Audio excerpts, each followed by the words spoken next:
Comprendre la didactique. Les notions de base. Cette vidéo va vous définir la didactique, ses méthodes et ses concepts fondamentaux. Ainsi, cette discipline n'aura plus de secret pour vous. C'est parti. Définition. La didactique est la science qui a pour objet les processus d'enseignement et d'apprentissage. C'est l'étude systématique des méthodes et des pratiques de l'enseignement. On distingue la didactique générale qui s'intéresse à la conduite de la classe, cours magistraux, leçons dialoguées, travaux pratiques, individuels ou collectifs, utilisation de manuels, etc. La didactique spéciale qui s'intéresse à l'enseignement d'une discipline particulière. En tant qu'adjectif, le terme « didactique » qualifie ce qui concerne les méthodes et les pratiques de l'enseignement, en d'autres termes, ce qui vise à l'enseignement, méthodes et pratiques.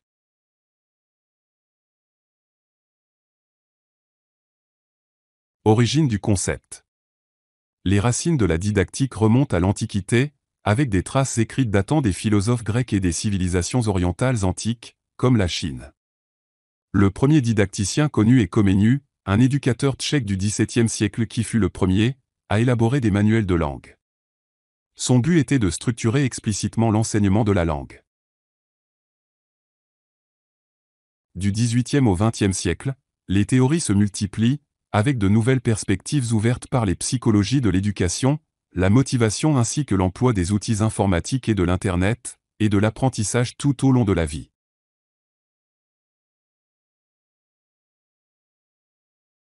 Pédagogie et didactique.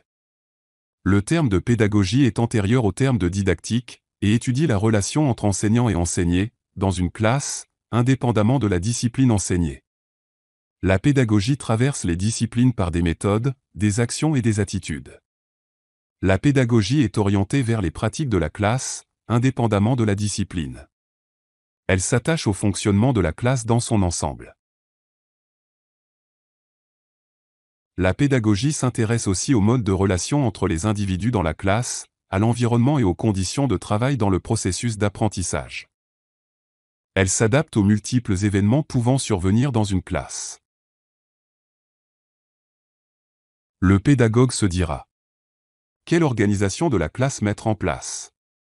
Quelle pratique d'enseignement à mettre en place dans le cadre de la classe? Le pédagogue analyse les méthodes et les pratiques d'enseignement. La didactique est centrée sur les contenus disciplinaires à transmettre, et à leur processus d'apprentissage. La didactique est fortement ancrée dans la discipline à enseigner. La didactique est une réflexion sur la transposition et la transmission des savoirs. Le didacticien se demandera: quelles sont les connaissances à faire passer? Comment les élèves vont-ils les intégrer? Quel est le processus d'apprentissage à mettre en œuvre? Il se concentre sur sa discipline, il s'interroge sur les concepts à intégrer dans le niveau de formation requis et apprécie la cohérence entre les savoirs et leur progression. Le didacticien analyse les méthodes de transposition de la discipline, et les méthodes de transmission, toujours dans le cadre d'une seule discipline.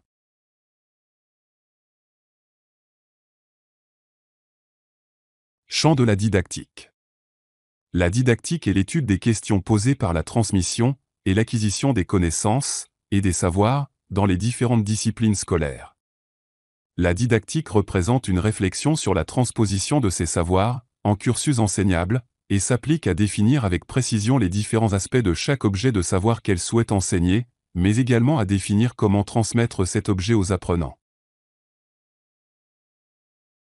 Depuis les années 1970, la didactique s'est développée autour de toutes les disciplines enseignables. C'est ainsi qu'on parle de didactique des mathématiques, didactique des sciences, didactique du français, didactique des langues, didactique des sciences de la vie et de la terre, didactique de l'éducation physique et sportive, didactique de l'histoire et de la géographie ou de la didactique professionnelle.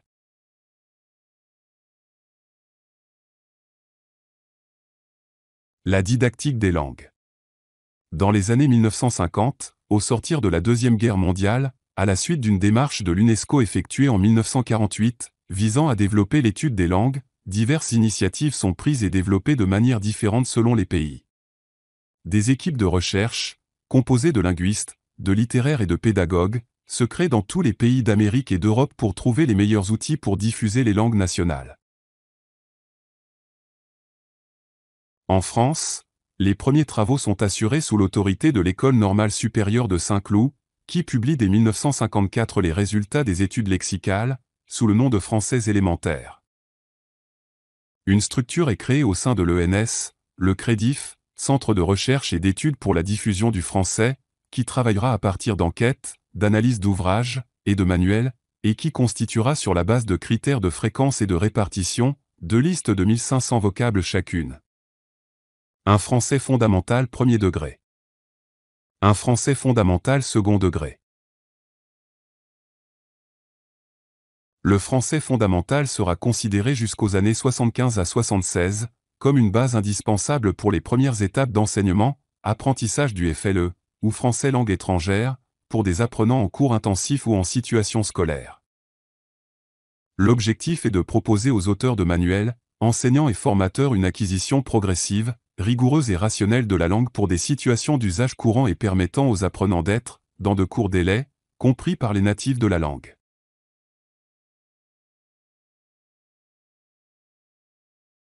La méthode audio-orale, ou MAO. La méthodologie audio-orale, née au cours de la Deuxième Guerre mondiale, pour répondre aux besoins de l'armée américaine, de former rapidement des gens, parlant d'autres langues que l'anglais. On a alors créé la méthode de l'armée. Cette méthode a provoqué un grand intérêt dans le milieu didactique. Le but de la MAO était de parvenir à communiquer en langue étrangère, raison pour laquelle on visait les 4 habiletés, afin de communiquer dans la vie de tous les jours. Les exercices structuraux avaient une place importante, mais le vocabulaire était relégué au second plan, par rapport aux structures syntaxiques.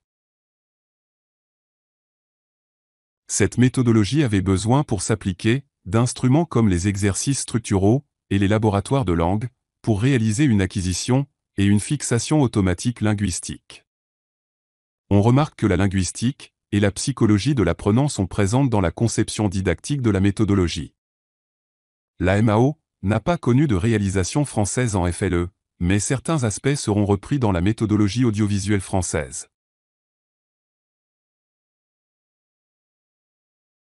La méthodologie SGAV, méthode audiovisuelle. Au milieu des années 1950, Guberina, de l'Université de Zagreb, donne les premières formulations théoriques de la méthode SGAV, structuro-globale audiovisuelle. La méthodologie audiovisuelle MAV domine en France dans les années 1960 à 1970, et le premier cours élaboré suivant cette méthode, publié par le CREDIF en 1962, est la méthode Voix et images de France, suivie par De vive voix. La cohérence de la méthode audiovisuelle était construite autour de l'utilisation conjointe de l'image et du son. Le support sonore était constitué par des enregistrements magnétiques, et le support visuel par des images fixes. Les méthodes audiovisuelles avaient recours à la séquence d'images, pouvant être de 2 types.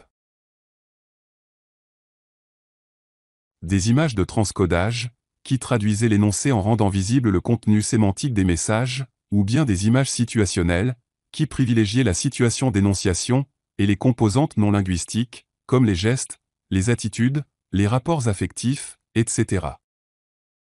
La méthodologie SGAV repose sur le triangle, situation de communication, dialogue, image. Dans la méthodologie audiovisuelle, les 4 habiletés, oral et écrit, compréhension, production, étaient visées, mais la priorité est accordée à l'oral sur l'écrit. Sur le plan de l'apprentissage, la MAV suivait la théorie de la Gestalt, qui préconisait la perception globale de la forme, l'intégration par le cerveau, dans un tout, des différents éléments perçus par les sens. Cette méthode s'appliquera, aussi bien à l'enseignement du lexique, qu'à l'enseignement grammatical, sans l'intermédiaire de la règle, l'apprenant saisit les règles de manière intuitive. La méthode audiovisuelle s'appuie sur un document de base dialogué conçu, pour présenter le vocabulaire et les structures à étudier.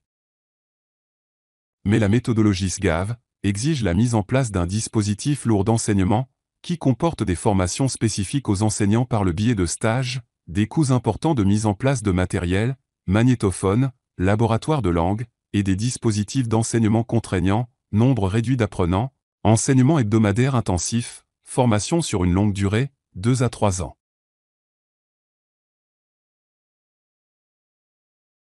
L'approche communicative.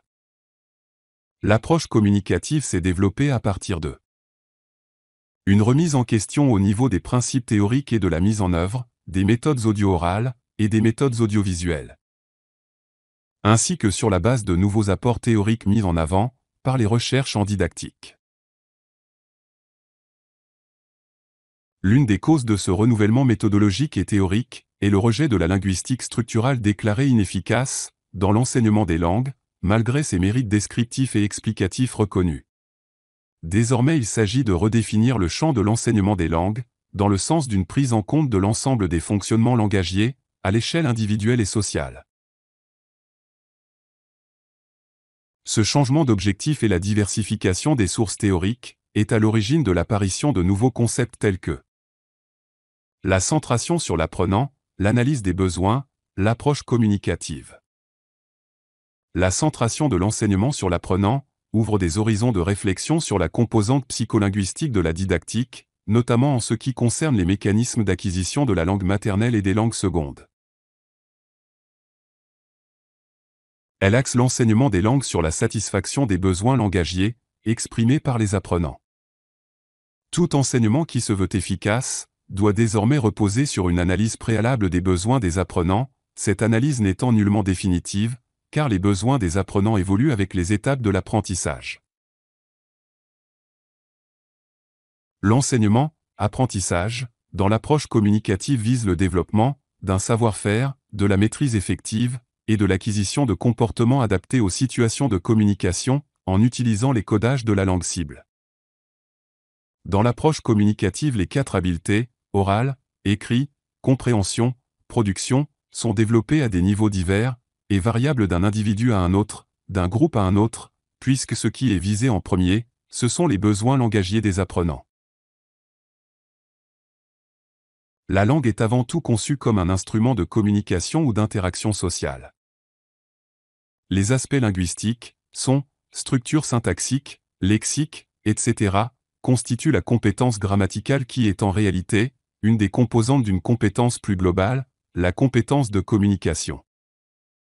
L'objectif clair est d'arriver à une communication efficace dans la langue cible.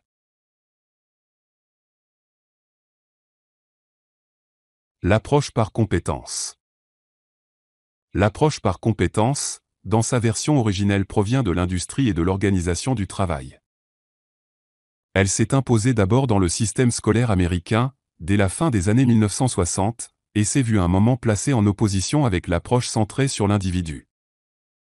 Elle vise à définir les métiers comme un ensemble de compétences observables, que l'on peut décrire avec précision dans des référentiels. Un référentiel est la définition d'un ensemble de tâches à maîtriser, pour atteindre la compétence visée. L'approche par compétence se distingue des autres approches fondées sur la caractérisation des connaissances à acquérir. Les raisons de son introduction sont 1. L'apprenant étant un futur citoyen.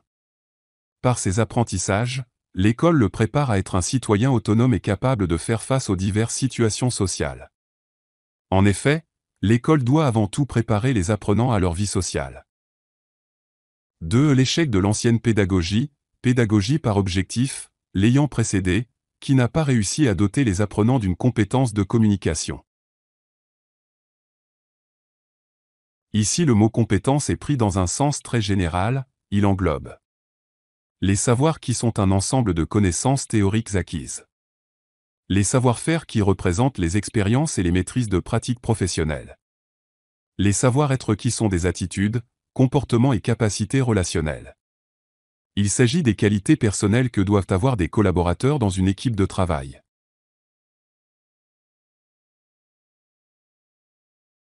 Les notions fondamentales en didactique des langues. Parmi les concepts fondamentaux sur lesquels s'appuie la didactique des langues, la notion de situation d'enseignement, situation d'apprentissage, ainsi que les notions d'acquisition et d'apprentissage. La situation d'enseignement est une situation particulière de communication qui articule trois composantes, un formateur ayant l'intention d'instruire, de faire apprendre et d'apprendre à apprendre, donc de provoquer un apprentissage précis. Des formés, élèves, venus pour apprendre, auxquels s'ajoute un contenu d'enseignement. Ces trois composantes font qu'on passe d'une situation A à une situation B, en passant par des actions précises, le but étant de faire acquérir à l'apprenant de nouvelles capacités. Enseigner consiste donc à mobiliser des moyens propres à assurer la transmission et l'appropriation des contenus d'enseignement.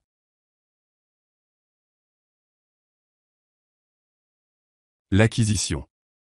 La didactique cherchant à atteindre ses objectifs se tourne vers les recherches en psychologie et en psycholinguistique, pour avoir des réponses à ces interrogations. Pour la problématique du domaine, les notions fondamentales suivantes sont retenues. L'inné et l'acquis. L'homme naît avec des dispositions qui lui permettent de comprendre et de parler une langue. À la naissance, l'enfant a la possibilité d'apprendre n'importe quelle langue. L'environnement linguistique et social est indispensable à cette acquisition. Pour un enfant, l'acquisition d'une deuxième langue ressemble à l'acquisition de la langue maternelle. Quand on apprend une langue étant adulte, on perd cette facilité d'acquisition, mais on développe des stratégies, connaissance des phénomènes linguistiques, conceptualisation. Le rôle de la mémoire dans le processus d'acquisition. L'apprentissage ne peut se faire sans un travail de mémorisation. Le système cognitif est muni d'une mémoire qui permet à l'organisme de réagir différemment à des événements semblables. Les différents types de mémoire. Mémoire à court terme, système qui permet de conserver l'information pendant un laps de temps court, par exemple, l'acquisition du sens d'un mot, mais qu'on oublie par la suite. Mémoire à long terme, système qui permet de conserver les informations beaucoup plus longtemps, exemple, l'acquisition de règles grammaticales. Mémoire procédurale qui concerne les apprentissages et les procédures, le savoir-faire, exemple, comment se présenter, comment rédiger une lettre administrative, etc. Mémoire lexicale qui stocke la forme phonétique et orthographique d'un mot. Les théories d'acquisition. 1. Les théories mécanistes, le behaviorisme. 2. Les théories interactionnistes.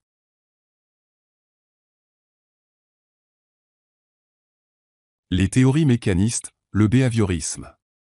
Le behaviorisme, associé à Skinner, a eu une grande influence en psychologie dans les années 20. La démarche consiste à observer des faits, ici l'étude des pratiques d'enseignement. L'acquisition du langage se fait par un processus d'imitation et renforcement, stimulus, réponse, renforcement. Cette approche a fait apparaître les exercices structuraux dans l'élaboration de programmes divisés en étapes et en fonction d'objectifs d'apprentissage, et selon une progression qui va du plus simple au plus complexe.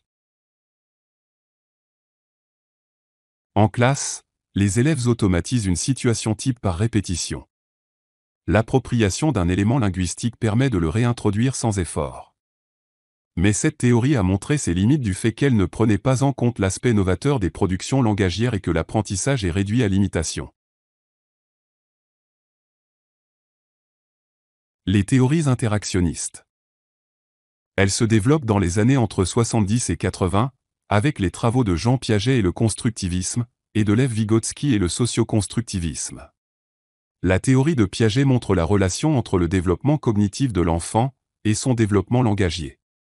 Pour Piaget, le langage de l'enfant n'est ni inné, ni acquis mais il résulte de l'interaction entre le développement cognitif et le développement linguistique, c'est-à-dire que l'évolution des connaissances est en relation avec l'âge et la maturation du cerveau de l'enfant. La didactique des langues s'est nourrie de cette théorie pour mettre en place la progression des contenus et des choix didactiques en fonction du point de départ de chaque sujet. Quant à Vygotsky, il préconise l'apprentissage social. Il met l'accent sur la dynamique de l'interaction sociale dans les processus d'acquisition. Les structures s'acquièrent en fonction du niveau cognitif atteint par l'enfant et en fonction de la motivation basée sur l'interaction sociale. Le statut social d'une langue influe sur l'apprentissage. Des schèmes représentatifs se bâtissent chez l'enfant dans l'interaction avec le milieu physique, tout comme des schèmes communicatifs se bâtissent au contact du milieu social. Les types d'apprentissage. Il existe des manières différentes d'apprendre selon les individus, selon la question des attitudes et des motivations face à la langue étrangère et selon l'âge le plus favorable à l'acquisition. En didactique, la question de l'apprentissage est essentielle. Il s'agit de l'apprentissage par les apprenants de contenus d'enseignement ciblant à la fois les savoirs et les savoir-faire. L'apprentissage est appréhendé sous deux sens, l'apprentissage comme processus ou le fait d'apprendre, et l'apprentissage comme résultat ou effet du processus ou le fait d'avoir appris.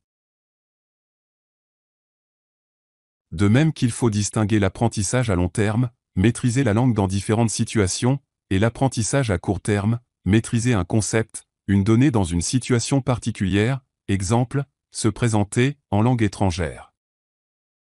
Il faut noter que l'apprentissage en situation scolaire est contraint, inséparable d'une programmation didactique, organisée, à une dimension formelle, c'est-à-dire largement explicite, et est constamment évalué.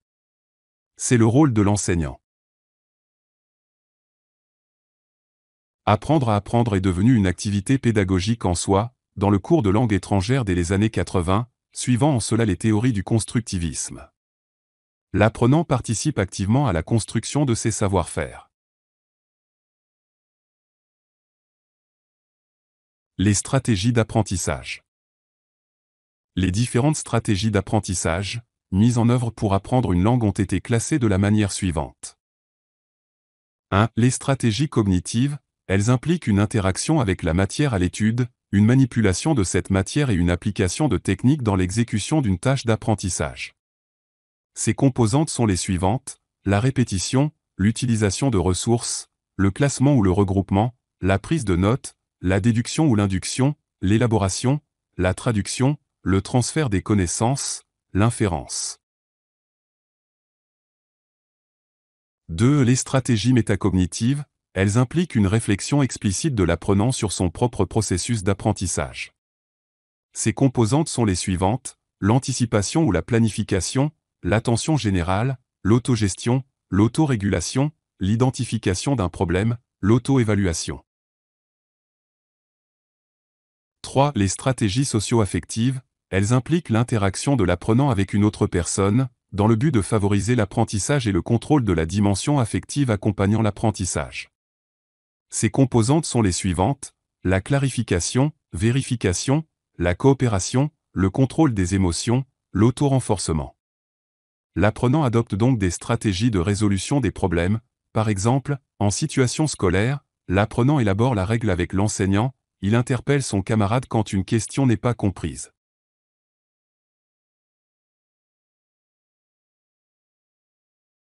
Les concepts fondamentaux de la didactique.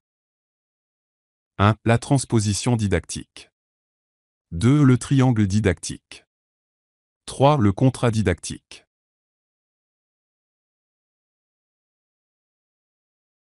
La transposition didactique. Le concept de transposition didactique, TD, est dû à un didacticien des mathématiques, Yves Chevalard, qui, constatant l'arrivée périodique de nouveaux savoirs dans le système d'enseignement, s'attache à répondre aux deux questions suivantes. D'où viennent ces nouveaux objets enseignés? Comment sont-ils arrivés là? Chevalard définit la transposition didactique ainsi: un contenu de savoir ayant été désigné comme savoir à enseigner, subit dès lors un ensemble de transformations adaptatives, qui vont le rendre apte à prendre place parmi les objets d'enseignement. Le travail qui d'un objet de savoir à enseigner fait un objet d'enseignement, est appelé la transposition didactique. Le schéma de la transposition didactique montre comment un savoir savant devient savoir à enseigner, puis savoir enseigné, et enfin savoir appris.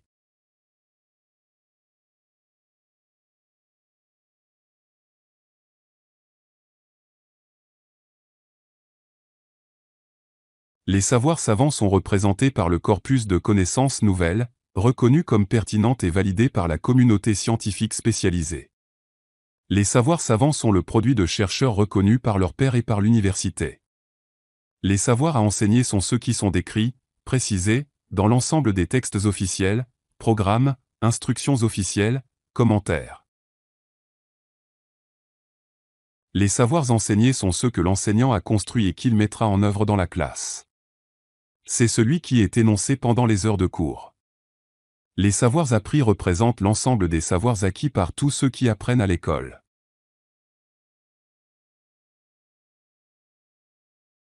Le triangle didactique. La didactique est une discipline qui s'articule autour de 3 pôles. Le pôle savoir, le pôle élève et le pôle enseignant. Chaque pôle représente une problématique qui doit être travaillée de façon autonome. Le pôle savoir représente l'élaboration didactique qui consiste à recueillir et à sélectionner les savoirs savants susceptibles de conduire au but et aux finalités du système éducatif. Ces savoirs seront transformés et construits en objets d'enseignement établis dans un programme. Le pôle élève constitue tout ce qui est relatif à l'appropriation des savoirs. Ce sont alors les théories de l'apprentissage qui sont mises en jeu. Le pôle enseignant représente tout ce qui est relatif à l'intervention didactique qui consiste en l'explicitation des objectifs, c'est le contrat didactique, la mise en place des stratégies d'enseignement, adaptation du programme à la classe, organisation du travail en projet ou autre, la progression selon les classes et les niveaux. Le schéma récapitulatif peut être représenté de la manière suivante, selon Jean-Maurice Rosier. 3 pôles et 3 relations.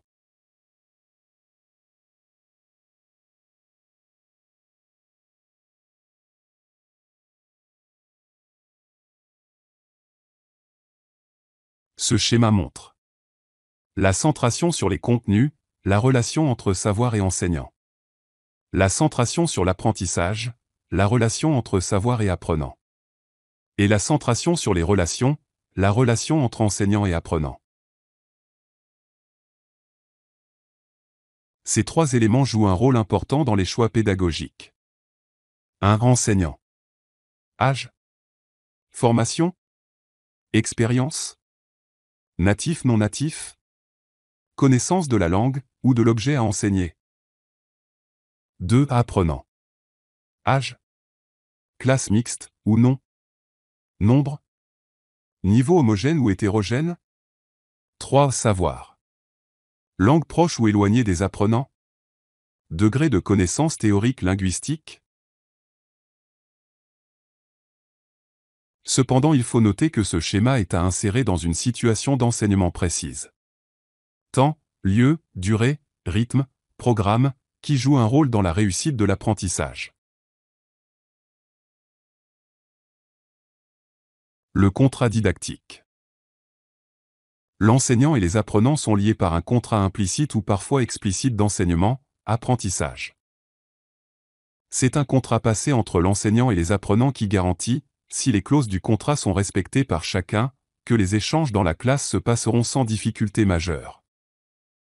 Il s'agit donc de l'espace des interactions entre les différents acteurs d'une situation de classe. Quelle régulation? Quelle contrainte? Quelle détermination? Yves Reuter définit la notion de contrat didactique comme l'ensemble des régulations et de leurs effets, reconstruits à partir des interactions entre enseignants et élèves, issus de la situation et liés aux objets de savoir disciplinaire mis en jeu dans cette situation. Ce contrat légitime les statuts, les rôles et les attentes de chacun. C'est une négociation dont le but permet de procéder à des ajustements qui constitueront une base à l'évaluation finale.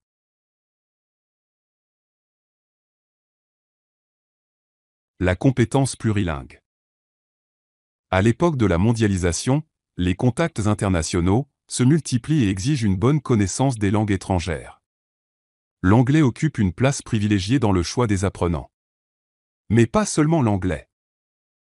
L'échange international des informations et la mobilité des personnes font que les connaissances en langue étrangère sont devenues indispensables. C'est pourquoi les chercheurs et les institutions internationales, telles que le Conseil de l'Europe, cherchent à promouvoir le plurilinguisme.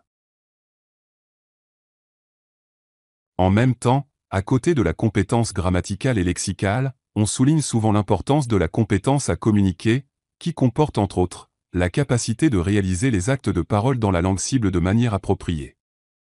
Les plurilingues qui peuvent communiquer dans L1, L2, L3 et L4, ou plus, possèdent une compétence à communiquer langagièrement et à interagir culturellement dans diverses situations, où l'accent est mis sur la capacité de gérer son capital langagier et culturel. C'est pourquoi la tendance et l'objectif visé par la didactique actuellement est la compétence plurilingue et pluriculturelle. Pour conclure, nous dirons que, étant donné la diversité des contextes d'acquisition, des expériences culturelles et des besoins linguistiques des apprenants, la didactique et les recherches sur le plurilinguisme constituent un véritable défi pour la recherche dans le domaine. Cette présentation est maintenant terminée. Merci pour votre attention et à bientôt.